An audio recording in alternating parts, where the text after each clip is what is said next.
It's almost Valentine's Day, and I'm ready to rip your heart out.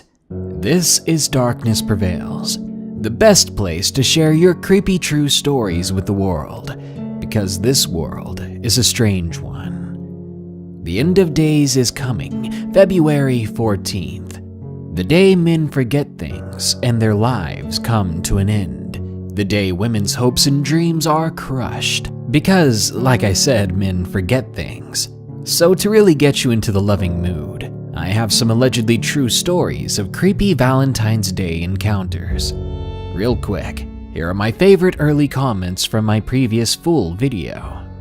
Alexander Moore says, I used to think creepypasta meant pasta that was creepy. Here's an unfun boring fact for you. It comes from the word copy-pasta. The horror community made a pun out of it as creepypasta, and we just see it as creepypasta. Yay, facts. Melina Diaz says, it'd be cool if the missus read a story for Valentine's Day. Well, I've been trying to get her to, but she just won't do it. She's super shy, but I love her. Alma Chroma says, makes me glad my girlfriend isn't the crazy anchovy. Are you implying that anchovies are all crazy? Because I'll go full social justice on you.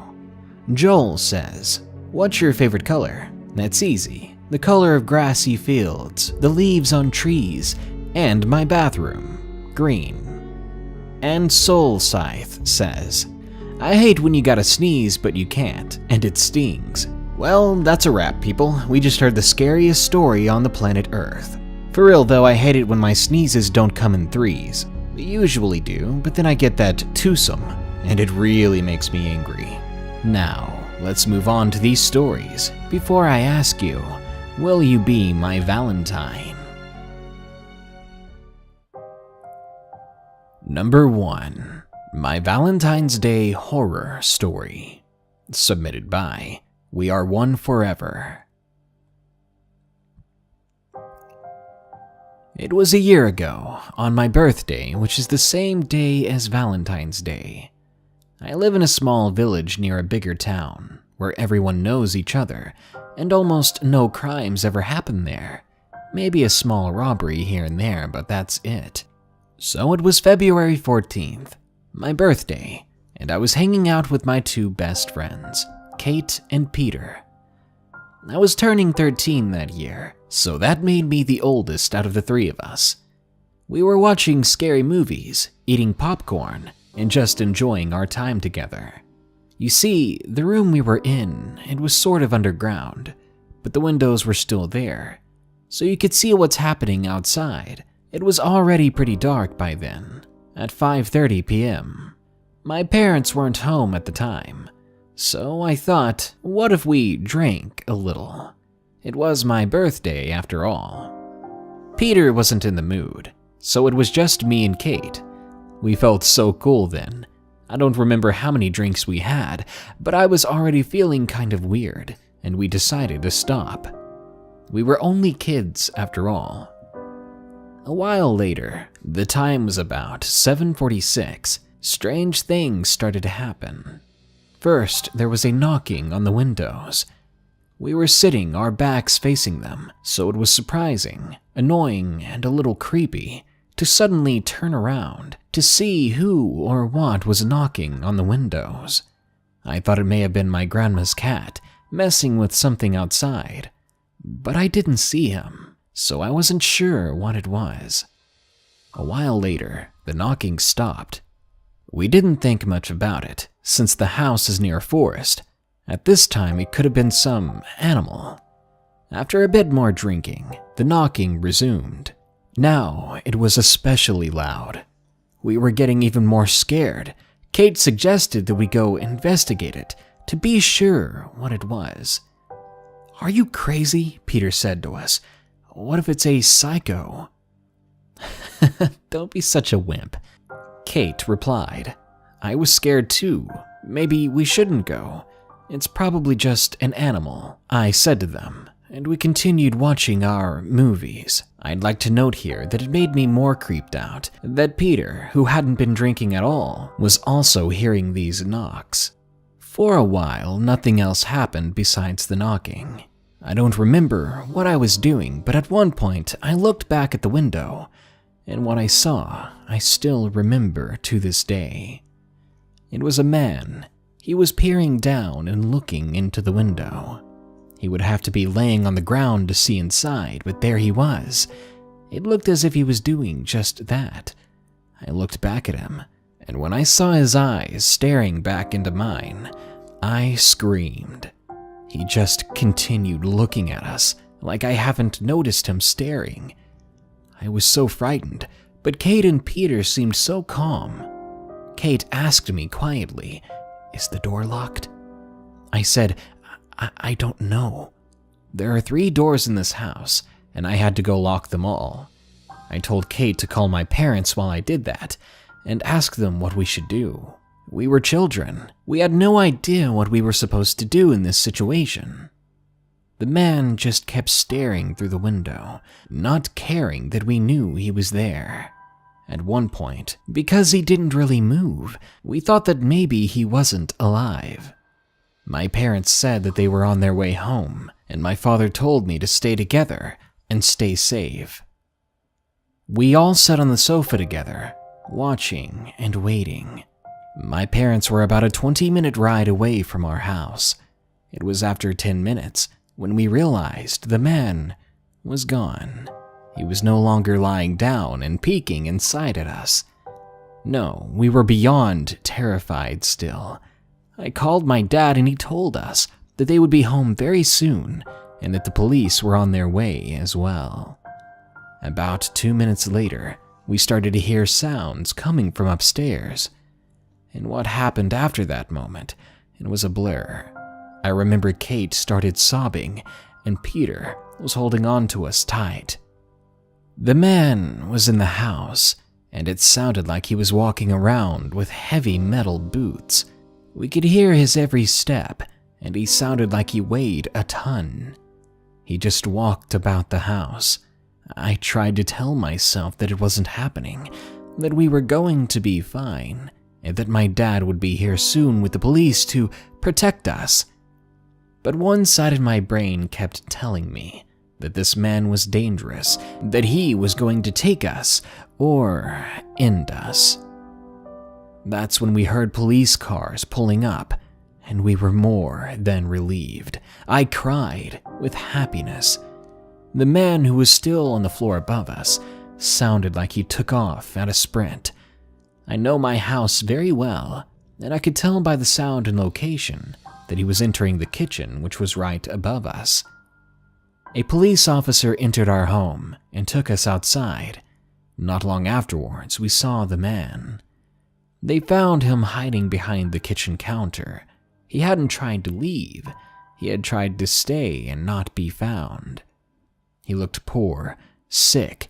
His hair was long and gray, and he looked to be around 60 years old. We still don't know what he wanted from us, or why he stared at us for so long.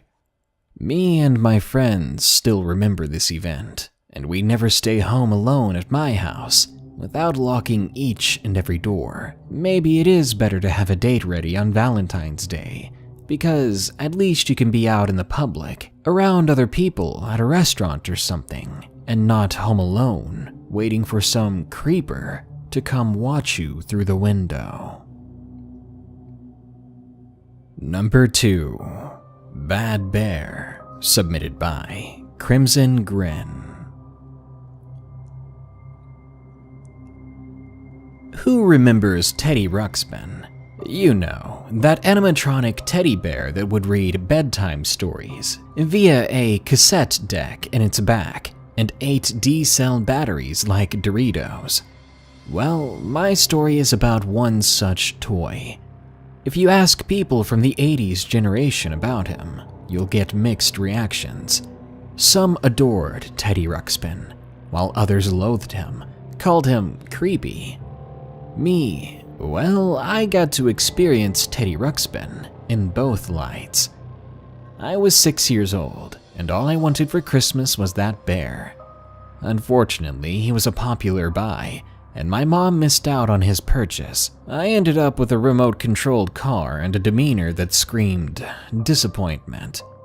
Mom tried to get home for my birthday, but my day of uterine liberation falls 13 days after Christmas, and he was still a hot commodity. It wasn't until the weekend of Valentine's Day where my luck would change.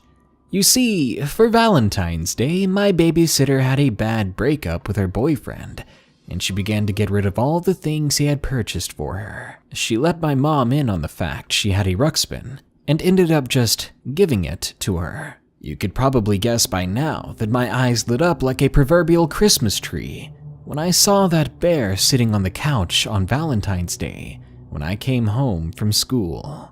Little did I know, it would turn out to be the absolute worst and most horrifying gift I would ever receive, let alone a Valentine's Day gift. He went everywhere with me, did everything with me, and was without question my favorite toy. And then it happened. My mother was working on polishing some old furniture in the garage, and she left for a short period of time, only to come home to an inferno. The fire burned the garage to the foundation and took the kitchen and back bedroom with it. As far as I knew, my beloved toy was now an incinerated gremlin parked in the decimated parking bay. My 6-year-old heart sank, because not only had I lost my favorite toy, I'd lost my home. The culprit was faulty wiring in the light hanging just over the counter my mother rested the polished soaked rags upon.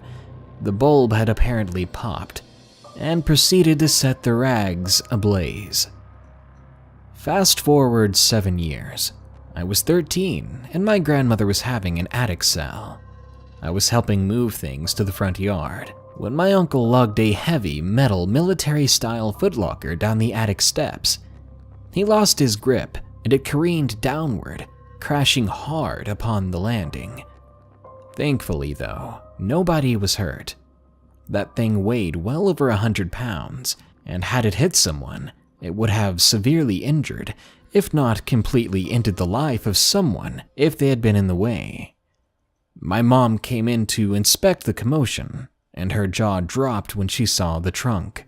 It had been in our garage at the time of the fire. She called me into the house, and when I came in, she was holding my old Teddy Ruxpin. Somehow, he was virtually undamaged by the fire, as were the random mishmash of photo albums and He-Man toys in the chest. I turned him on happily and pressed play. He began to tell the story on his cassette tape. He still worked. Now I was 13 and had long outgrown the need for a bedtime story, but the nostalgia was still there, and I still had a purpose for my Teddy Ruxpin: pranking. I rushed to my room and went through my tape collection, eventually setting on a heavy metal mix that featured Slayer's Raining Blood. I put the tape in and laughed gleefully as his eye and mouth moved to the scary-sounding music. I took Teddy and stuck him in my little brother's pile of stuffed animals, and I pressed play, then called him to his room. He saw the talking and screaming bear, and he ran out of the room completely freaked out. Feeling satisfied, I popped the tape out and stuck him in my room on my dresser. It was good to have him back, and even though I was older, I still had good use for him. That night, I was trying to go to sleep, and I hear what I can only describe as a whisper-like low growl. I shot up in bed and looked over in the direction of the toy, only to see it had changed positions and was now facing my bed. Its mouth and eyes were moving, and the noise was coming from it, despite having no tape inside the player anymore. I pulled my Swiss Army knife from my nightstand and proceeded to pop open the battery bay in order to remove those Duracells. I was met with another abject horror instead. When I opened up the bear's back, I found corrosion and damaged wiring under heat-burst batteries. Despite the toy's outward appearance, the fire had somehow damaged it internally. Its inner mechanisms should have never worked in that condition. I had to pry the batteries out forcefully, and even though I had successfully removed them, Teddy Ruxpin's face was still moving, and the noise it was making grew louder, and I just said, screw it. Screw the nostalgia. I opened my bedroom window and tossed it into the trash can outside. Satan's little bear was now the trash people's problem now. I know many of you would call BS on this, but I honestly remember this like it was yesterday, and it's 23 years later. Think what you will, but I can assure you, this did happen to me. The only reason I tell this story now is due to the sudden resurgence of slightly reimagined 1980s toys that have begun to hit the store shelves again. And guess which one just hit our local Walmart? And guess which one my 4-year-old son wants in the worst way? Every time I look back to that Valentine's Day when I picked up that bear for the first time, I cringe. So you can probably believe me when I say I'm currently attempting to get my son more into Legos. Number 3. A Valentine's Day Spook. Submitted by Marie. Me and a friend of mine named Chase went for a walk on Valentine's Day night. Neither of us had a date, so we decided to hang out together, as well as let our dogs have a good time together. We had our dogs Lee, a Doberman Pinscher, Cake, a German Shepherd, and Chase's dog Baker, a Beagle, and Luca, a Border Collie. We were walking our dogs when they all began to growl, so me and Chase looked around, trying to figure out what they were growling at, when we saw a man walking behind us. Now, I was a paranoid and nervous person, and I had always carried pepper spray with me when I was out, alone or otherwise. So when I saw the man coming up from behind us, I put my hand on the pepper spray just to be ready. Even still, I fully expected the man to walk by us without a word, just another passerby. But when he was about to walk past me on the walkway, he stopped, turned toward me slowly. He smelled horrid, and his face looked entirely unkept. Then he spoke to me. My, little lady. That boy and those dogs weren't around. I would have my way with you. And in a quick, sudden moment, he had lurched forward and hit Chase in the face, knocking him to the ground and causing the dogs to go into a frenzy. The larger dogs jumped on his back as he had turned to face me to do God knows what. Chase, who was thankfully still conscious, got up and threw himself at the guy. I pulled out my phone and dialed 911. The guy was arrested, and the short but intense horror story we had just experienced was over. I don't know what his problem was, if he really wanted to hurt me, or if he wanted a reason to be sent to jail. Well, he got one. And that Valentine's Day, as well as the next few weeks, were ruined for us. Chase and I didn't feel safe on our dog walks anymore, and together we attended a little bit of therapy to deal with the random act of terror brought on by a complete stranger.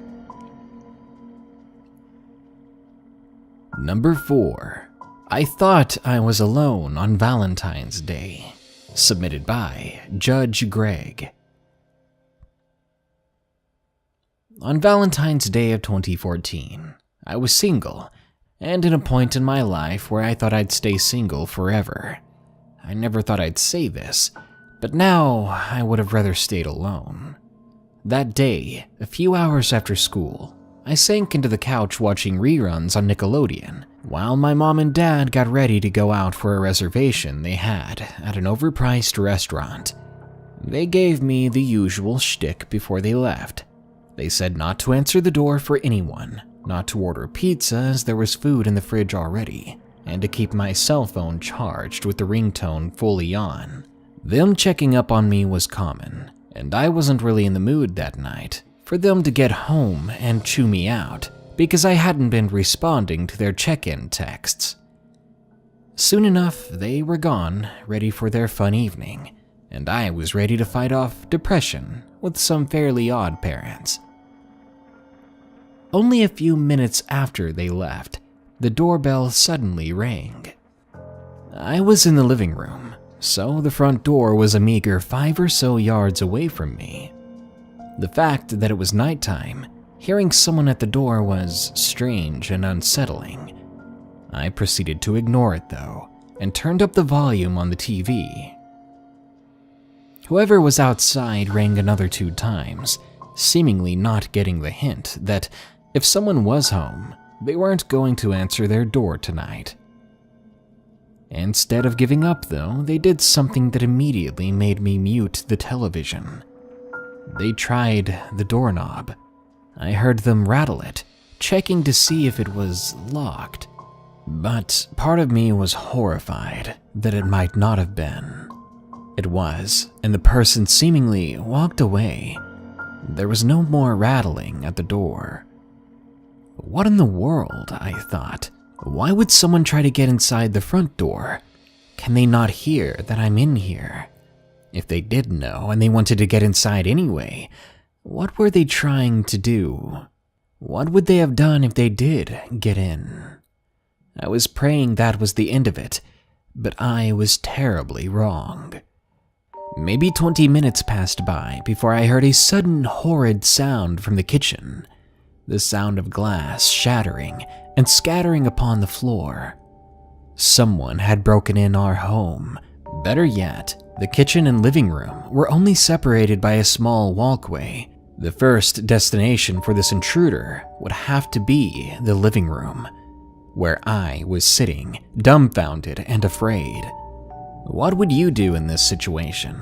I'm sure a lot of people daydream about this. What you'd do if someone broke into your home. You tell yourself you'd fight, grab something and let them have it. But me, I was so taken off guard that I ran. I bolted for the front door, leaving them inside my house. They could take or destroy whatever they wanted. I wasn't about to stay in there with them and let them do anything to me. I'm sure my parents would rather have a missing table or vase and not a missing child. I crouched, cowering below the front fence. I was just outside my yard, staring into the windows of my own home, the place that was supposed to be a shelter for me. And then the front door opened. The light from the living room drowned out any of the details of the figure standing in the doorway. I saw a tall, ragged silhouette with hair going down below his or her shoulders. This told me all I needed to know. They broke into my home, but it wasn't for what was inside the house, rather who had been in the house. I don't know who it was that was trying to get to me, but if they wanted in the house so bad just to find me, I had to stay hidden.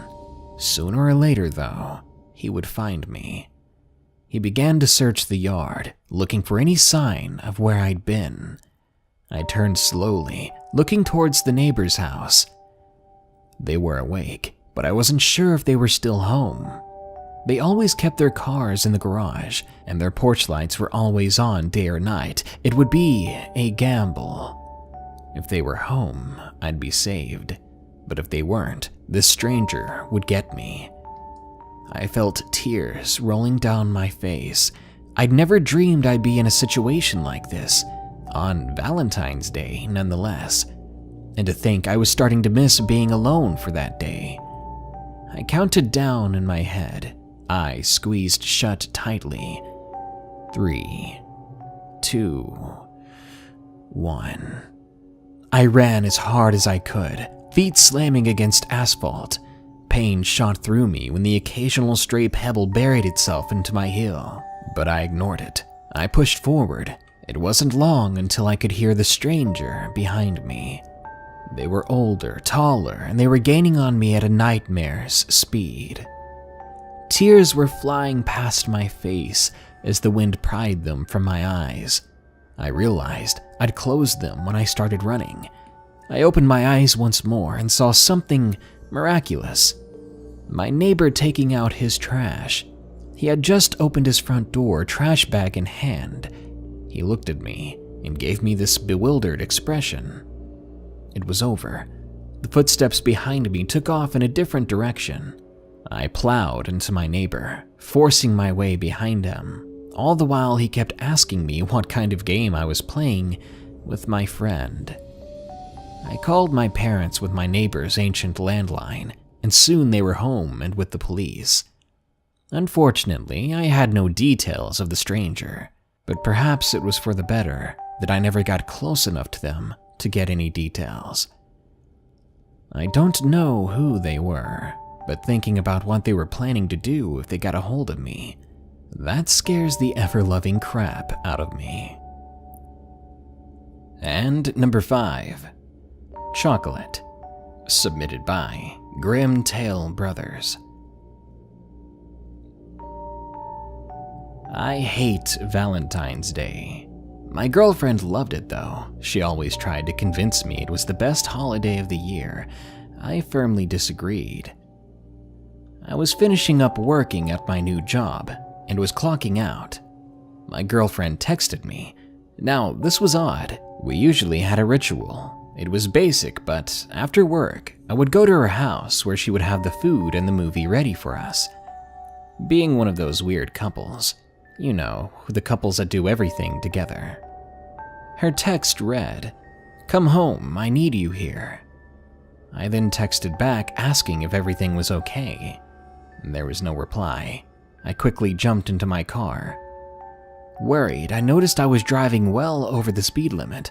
Then I hear the texting alert from my phone. She had texted me again, and she said in all capital letters, "Please help me." I gripped my phone tighter, and I drove as fast as I could. A couple of minutes later, I get another text, and they became consistent. They all said, "Help me." I called 911. They dispatched a patrol unit to the location of my girlfriend's house, but I kept driving. I knew I would make it way sooner than the cops would. So I arrive at my girlfriend's house. I ran upstairs, and what I saw confused me. Lying there under the blankets on her bed, she looked like she was sleeping, taking a nap. I steadily and quietly made my way over to the side of her bed where she was lying down. Then I see a note placed neatly on the nightstand with what seemed to be a small box of chocolates, which most were missing. I opened the note. It read, "Happy Valentine's Day, hun. I hope you like the chocolates." Why did she buy me chocolates? I hated chocolates. I shrugged it off as unusual, but whatever. I carefully yet nervously removed the blanket from her body. As I do, I see my girlfriend's face is blue. I realized at this point she had choked on one of the pieces of chocolate. Like whispers in the wind, I can hear sirens. They were coming. I did all I could think to do. I rolled over my girlfriend and tried to start CPR on her. She wasn't breathing. I was praying the medics could revive her. I remember tears streaming down my face, landing on her skin, and then I prayed that she still had a pulse. This may not be horror in the sense of some of these stories, but to find your significant other unconscious one day and supposedly gone, it's a very terrible feeling. My girlfriend did survive. She and I are fine and happy together today. But I do have to say this. I hate Valentine's Day.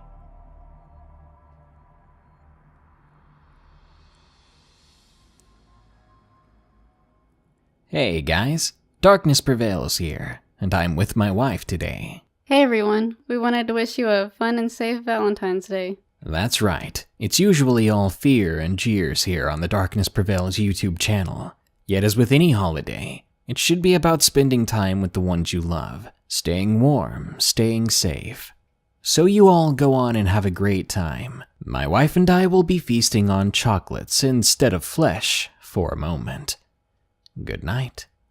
Be sure to leave a like, share, and comment and subscribe if you enjoyed the video. Don't forget, you can always send me your stories with the links in the description. Also, there are multiple ways you can support this channel. You can check out morbidmonsters.com to buy some really cool shirts featuring your favorite creepy monsters and ghouls. Everything's under $20. Or you could donate even $1 on Patreon at patreon.com/darknessprevails. Taxes are killer for us this year, so every little bit helps. To everyone who has donated in the past, who has bought a shirt to support us, or simply views on a regular basis, thank you all so much. We're here and growing because of you. Thank you all. We love you guys.